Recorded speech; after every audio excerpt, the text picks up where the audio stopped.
The Maid of Thilous by Honoré de Balzac. The Lord of Valens, a pleasant place of which the castle is not far from the town of Thilous, had taken a mean wife, who by reason of taste, or antipathy pleasure, or displeasure health or sickness, allowed her good husband to abstain from those pleasures stipulated for, in all contracts of marriage. In order to be just, it should be stated that the above-mentioned lord was a dirty and ill-favored person, always hunting wild animals, and not the more entertaining than is a room full of smoke. And what is more, the said sportsman was all 60 years of age, on which subject, however, he was as silent as a hempen widow on the subject of rope. But nature, which the crooked, the bandalig, the blind, and the ugly abuse so unmercifully here below, and have no more esteem for her than the well-favored, since, like workers of tapestry, they know not what they do, gives the same appetite to all, and to all the same mouth for pudding, so every beast finds a mate. And from the same fact comes the proverb, there is no pot, however ugly, that does not one day find a cover. Now the Lord of Valens searched everywhere for nice little pots to cover, and often, in addition to wild, he hunted tame animals. But this kind of game was scarce in the land, and it was an expensive affair to discover a maid. At length, however, by reason of much ferreting about, and much inquiry, it happened that the Lord of Valens was informed that in Thilous was the widow of a weaver, who had a real treasure in the person of a little damsel of 16 years, whom she had never allowed to leave her apron strings, and whom with great maternal forethought she always accompanied when the calls of nature demanded her obedience. She had her to sleep with her in her own bed, watched over her, got her up in the morning, and put her to such a work, that between the twain they gained about 8 pennies a day on fete days.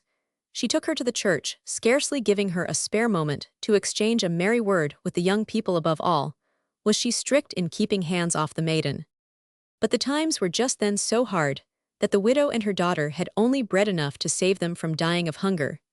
And as they lodged with one of their poor relations, they often wanted wood in winter and clothes in summer, owing enough rent to frighten sergeants of justice, men who are not easily frightened at the debts of others. In short, while the daughter was increasing in beauty, the mother was increasing in poverty, and ran into debt on account of her daughter's virginity, as an alchemist will for the crucible in which his all is cast. As soon as his plans were arranged, and perfect, one rainy day the said Lord of Valens, by a mere chance, came into the hovel of the 2 spinners, and in order to dry himself sent for some faggots to places close by. While waiting for them, he sat on a stool between the 2 poor women. By means of the grey shadows and half-light of the cabin, he saw the sweet countenance of the Maid of Thilous. Her arms were red and firm, her breasts hard as bastions, which kept the cold from her heart, her waist round as a young oak, and all fresh and clean and pretty, like the first frost, green and tender as an April bud. In fact, she resembled all that is prettiest in the world. She had eyes of a modest and virtuous blue, with a look more coy than that of the Virgin, for she was less forward, never having had a child. Had anyone said to her, "Come, let us make love," she would have said, "Love, what is that?" She was so innocent, and so little open to the comprehensions of the thing. The good old lord twisted about upon his stool, eyeing the maid, and stretching his neck like a monkey trying to catch nuts, which the mother noticed, but said not a word, being in fear of the lord, to whom the whole of the country belonged. When the faggot was put into the grate, and flared up, the good hunter said to the old woman, "Ah, that warms one almost as much as your daughter's eyes." "But alas, my lord," said she, "we have nothing to cook on that fire." "Oh yes," replied he. "What? Ah, my good woman, lend your daughter to my wife, who has need of a good handmaiden. We will give you 2 faggots every day." "Oh my lord, what could I cook at such a good fire?" "Why," replied the old rascal, "good broth, for I will give you a measure of corn in season." Then replied the old hag, "Where shall I put it?" "In your dish," answered the purchaser of innocence. "But I have neither dish, nor flour bin, nor anything." "Well, I will give you dishes, and flour bins, saucepans, flagons, a good bed with curtains, and everything." "Yes," replied the good widow, "but the rain would spoil them. I have no house." "You can see from here," replied the lord, "the house of La Tourbilière, where lived my poor huntsman Piligrain, who was ripped up by a boar." "Yes," said the old woman. "Well, you can make yourself at home there for the rest of your days." "By my faith," cried the mother, letting fall her distaff, "do you mean what you say?" "Yes." "Well then, what will you give my daughter?" "All that she is willing to gain in my service." "Oh my lord, you are joking." "No," said he. "Yes," said she. "By St. Gatian, St. Eleuther, and by the 1,000,000,000 saints, who are in heaven, I swear that." Ah well, if you are not jesting, I should like those faggots to pass through the hands of the notary. By the blood of Christ and the charms of your daughter, am I not a gentleman, is not my word good enough? Ah well, I don't say that it is not, but as true as I am a poor spinner, I love my child too much to leave her. She is too young and weak at present. She will break down in service. Yesterday, in his sermon, the vicar said that we should have to answer to God for our children. There said the Lord, go and find the notary. An old woodcutter ran to the scrivener, who came and drew up a contract, to which the Lord of Valens then put his cross, not knowing how to write, and when all was signed and sealed. Well, old lady, said he, now you are no longer answerable to God for the virtue of your child. Ah, my lord, the vicar said, until the age of reason, and my child is quite reasonable. Then turning towards her she added, Marie Fique, that which is dearest to you is your honor. And there where you are going everyone, without counting my lord, will try to rob you of it, but you see well what it is worth. For that reason, do not lose it save willingly, and in proper manner, now in order not to contaminate your virtue before God and before man, except for a legitimate motive. Take heed that your chance of marriage be not damaged beforehand, otherwise you will go to the bad. Yes, dear mother, replied the maid. And thereupon she left the poor abode of her relation, and came to the chateau of Valens there to serve my lady, who found her both pretty and to her taste. When the people of Valens, Villains, and other places learned the high price given for the maid of THILOUSE, the good housewives, recognizing the fact that nothing is more profitable than virtue, endeavored to nourish and bring up their daughters virtuous. But the business was as risky as that of rearing silkworms, which are liable to perish, since innocence is like a medlar, and ripens quickly on the straw. There were, however, some girls noted for it in Touraine, who passed for virgins in the convents of the religious.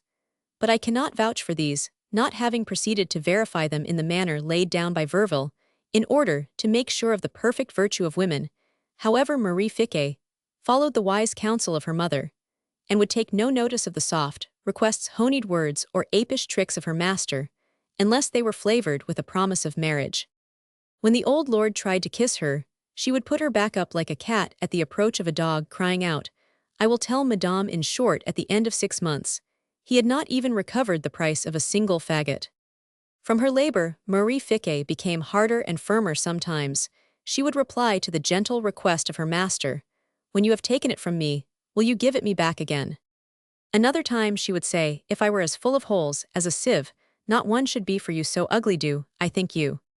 The good old man took these village sayings for flowers of innocence, and ceased not make little signs to her long harangues, and 100 vows and sermons, for by reason of seeing the fine breasts of the maid, her plump hips, which at certain movements came into prominent relief, and by reason of admiring other things, capable of inflaming the mind of a saint, this dear man became enamored of her, with an old man's passion, which augments in geometrical proportions, as opposed to the passions of young men. Because the old men love with their weakness, which grows greater, and the young with their strength, which grows less. In order to leave this headstrong girl no loophole for refusal, the old lord took into his confidence the steward, whose age was 70-odd years, and made him understand that he ought to marry in order to keep his body warm, and that Marie Fique was the very girl to suit him. The old steward, who had gained £300 by different services about the house, desired to live quietly, without opening the front door again.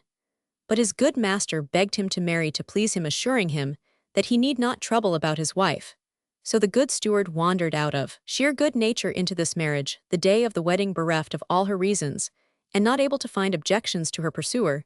She made him give her a fat settlement and dowry as the price of her conquest, and then gave the old knave leave to wink at her as often as he could, promising him as many embraces as he had given grains of wheat to her mother. But at his age, a bushel was sufficient. The festivities over the lord did not fail as soon as his wife had retired to wend his way towards the well-glazed, well-carpeted, and pretty room, where he had lodged his lass, his money, his faggots, his house, his wheat, and his steward. To be brief, know that he found the maid of THILOUSE, the sweetest girl in the world, as pretty as anything, by the soft light of the fire, which was gleaming in the chimney snug between the sheets, and with a sweet odor about her, as a young maiden should have. And in fact, he had no regret for the great price of this jewel, not being able to restrain himself from hurrying over the first mouthfuls of this royal morsel. The lord treated her more as a past master than a young beginner, so the happy man by too much gluttony managed badly, and in fact, knew nothing of the sweet business of love, finding which the good wench said, after a minute or two to her old cavalier, "My lord, if you are there, as I think you are, give a little more swing to your bells." From this saying, which became spread about I know not how, Marie Ficquet became famous, and it is still said in our country, "She is a maid of Thilous," in mockery of a bride, and to signify a friquenelle. Friquenelle is said of a girl, "I do not wish you to find in your arms on your wedding night, unless you have been brought up in the philosophy of Zeno, which puts up with anything." And there are many people obliged to be stoics in this funny situation, which is often met with, for nature turns, but changes not, and there are always good maids of Thilous to be found in Touraine and elsewhere. Now, if you ask me in what consists, or where comes in the moral of this tale, I am at liberty to reply to the ladies, that the cent cants drolatiques are made more to teach the moral of pleasure, than to procure the pleasure of pointing a moral. But if it were a used-up old rascal, who asked me, I should say to him, with all the respect due to his yellow or grey locks, that God wishes to punish the Lord of Valens for trying to purchase a jewel made to be given.